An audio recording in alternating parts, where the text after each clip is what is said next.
Hey there folks, welcome to Spectrum Pulse. We talk about music, movies, art, and culture. And today, we're going to be talking about the new Deafheaven record, titled New Bermuda. So I can imagine there's a whole load of you who are looking at me doing this review right now and just rolling your eyes. I mean, of course he's doing this review. Some pasty white guy spends most of his time talking about every other genre besides metal. Now he's going to talk about Deafheaven. What does this Toronto hipster who spends more time listening to hip-hop and country know about black metal? So, of course, he talks about the least cult black metal act, that type that gets all the pitchfork brats squealing that they're redefining the sound, when frankly Burzum was blending in post-rock as early as 94 and Allsay was doing it in the mid-2000s, and Wolves in the Throne Room were doing it nearly their entire career until they went experimental towards Drone and Celestite. Yeah, I actually did some of my homework here, but here's the funny thing. For the most part, none of that's wrong, and it's one of the reasons I've been so hesitant to cover Deafheaven in this album. Of the genres that I've delved into this year, black metal is one that remains kind of tough for me to appreciate, partially because I'm a big fan of lyrics, and between the screaming and the production, those lyrics can be kind of hard to parse out, partially because, as I've said in the past, nihilistic subject matter only goes so far with me, and partially because I wanted to make sure I grasped some of the history of the genre before covering this album. And while I will wholeheartedly admit I still got a long ways to go, I think I can speak to why the hipster set, like me, kind of went insane for an act like Deafheaven when they dropped the critically acclaimed Sunbather in 2013. Melodies, transitions, and production. Yeah, they weren't as brutal or as evil sounding in comparison with some of the heaviest black metal that I've heard recently, and lyrics tend towards poetic abstraction instead of bone-crunching Satanism. But when the melodies were this good, the transitions were this smooth, the instrumentation this strong, the musicianship this powerful, the atmosphere this potent, and the marketing in this band this accessible, it's no surprise so many people jumped on board. Now, admittedly,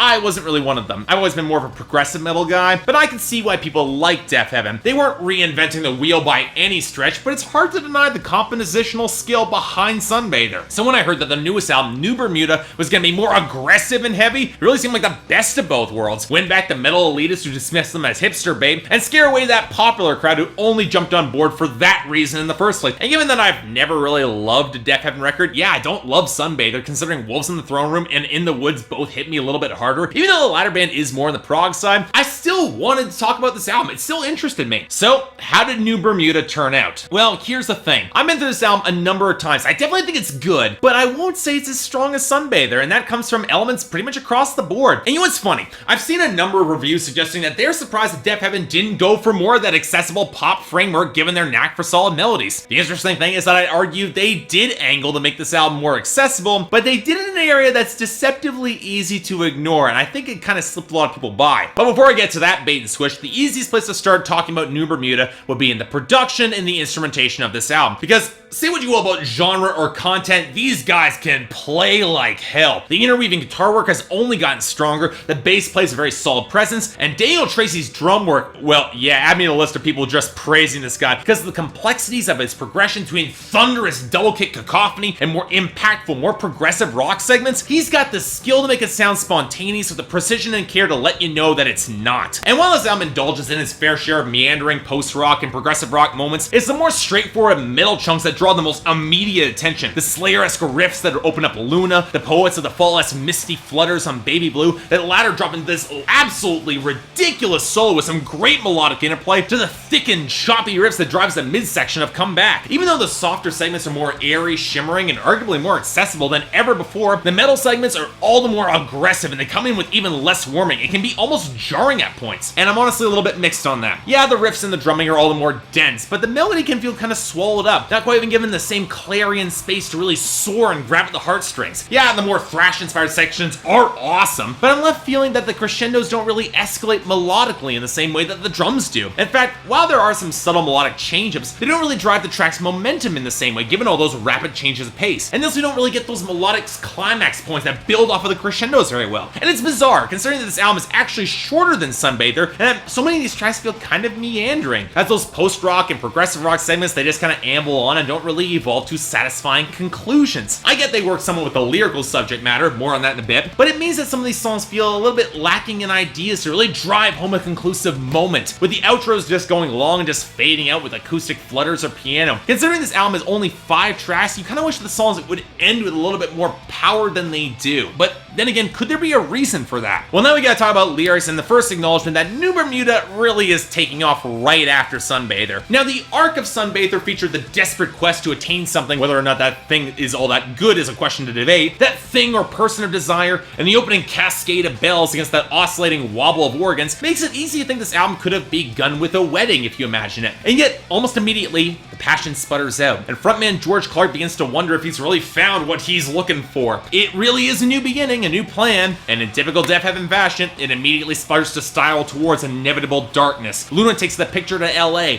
and the rank dissatisfaction Clark finds in the wretchedly hot, humid suburbia, longing for the moment to get back to the gravel and not ossify into a relic. It's the stark realization that there is no perfect happy ending, and the moment of crushing weight as Clark sees his bleak future ahead and come back is indeed potent. It's a great moment. It's why the final track, Gifts for the Earth, shows Clark greeting death himself with a serene smile, drifting down to the ocean floor for a final escape, getting lost in that new Bermuda Triangle. And if all that screams of a midlife crisis waiting to happen, or feels borderline emo with some of the whinging wrapped into a more abstract package, well, it's not entirely far off, but it's indicative of how difficult it can be breaking out of that triumph and find something new. Deafheaven's Sunbather was so critically acclaimed, being able to follow that up must have been tricky. I'm not about to slam Deafheaven for this subject matter when I give the National a pass for similar stuff. At the same time, though, there's the matter of presentation. When you play this sort of existential ennui with this much insane bombast, the only thing that saves this record from feeling incredibly melodramatic is, well, the lyrical abstraction, and in fact you can barely make out what George Clark's actually saying, considering they're all the more guttural and intense. And yet at the same time, considering how much Deafheaven pushes for those bigger highs and in more insane lows, I'm left wishing that the subject matter could align more with the emotions more directly to drive in more pathos, because there are points where it can feel a little bit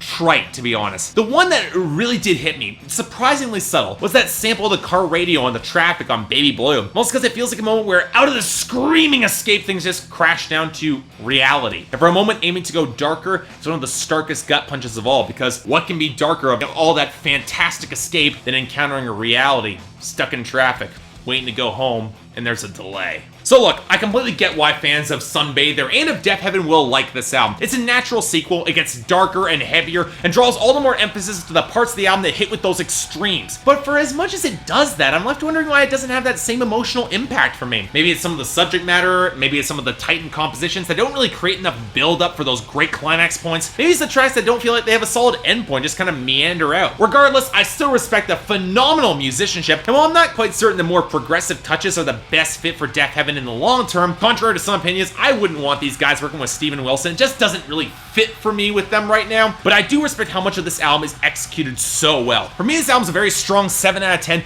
definitely a recommendation for those who like black metal, and even some of those who don't, but check out Sunbather first, it is better, because even though they didn't do this sort of material first, doesn't mean they aren't doing it well, so check this out. So yeah, thanks a lot for watching. If you'd like to like and subscribe, I'd be more than grateful. Yeah, I'm going to try and get through more requests, guys, but my schedule is so jammed up right now. I don't normally film an episode of my regularly scheduled reviews on the same night as I'm doing Billboard Breakdown, but as I said, I'm behind. I need to catch up. Until then, I'm Mark, you're watching Spectrum Pulse, and I'll see you next time.